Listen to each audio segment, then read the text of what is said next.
श्रीराम समर्थ. सत्समागम हा सर्वसाधारणचा राजा. मनुष्य जन्माला येणे, संतांची भेट होणे आणि त्यांना ओळखून त्यांचा सहवास होणे, या तिन्ही गोष्टी फार दुर्घट आहेत. म्हणूनच संत समागमासारखा लाभ नाही असे म्हणतात. सत्समागम म्हणजे सर्व साधनांचा राजा होय. काही मागण्याची इच्छाच संत नष्ट करतात, मग मिळवायचे कुठे राहते. संत बनणे व्यावहारिकदृष्ट्या काही सुखाचे नसते. एखाद्या स्नानसंध्याशील आणि सदाचरणी माणसाच्या अंगावर तेज दिसते, कारण देहाला धरून झालेल्या कर्माचे ते तेज असते. पण एखाद्या सत्पुरुषाच्या देहावर बाहेर तसे तेज दिसणारही नाही. आत वावरणाऱ्या भगवंताच्या ज्ञानाला योग्य असा सत्पुरुषाचा देह असतो. देहाच्या आधाराने भोगण्याची या जगामधली जी सुखे आहेत, त्यांचे मार्ग सत्पुरुषापेक्षा आपण प्रापंचिक लोक जास्त जाणतो. परंतु देहाच्या पलीकडे असणारे आणि कायमचे टिकणारे आणि देहाला विसरून आणि देवाला स्मरून जे मिळवायचे, असे भगवंताचे सुख आहे. ते प्राप्त होण्याचा मार्ग समजावून घेण्यासाठी आपण सत्पुरुषाकडे गेले पाहिजे. विषय तृप्तीसाठी जावे आणि निर्विषय होऊन यावे, हा संत संगतीचा परिणाम.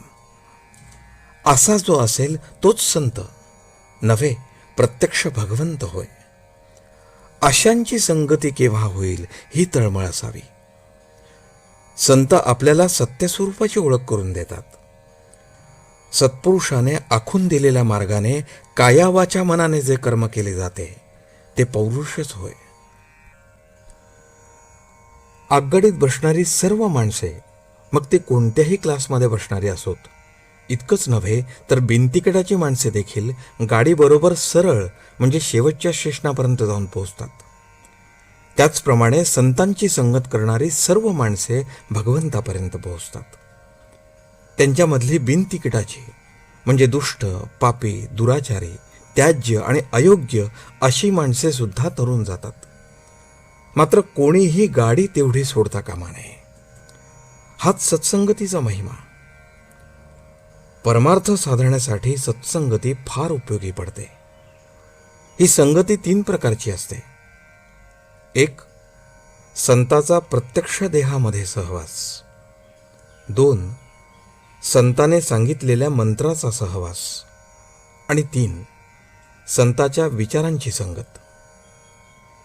संगतीचा परिणाम नकळत होतो, म्हणून सत्संगती धरावी. आपण ज्याकरता जन्माला आलो, ते कारण फक्त संतच उमगले, म्हणून त्यांना शरण जावे.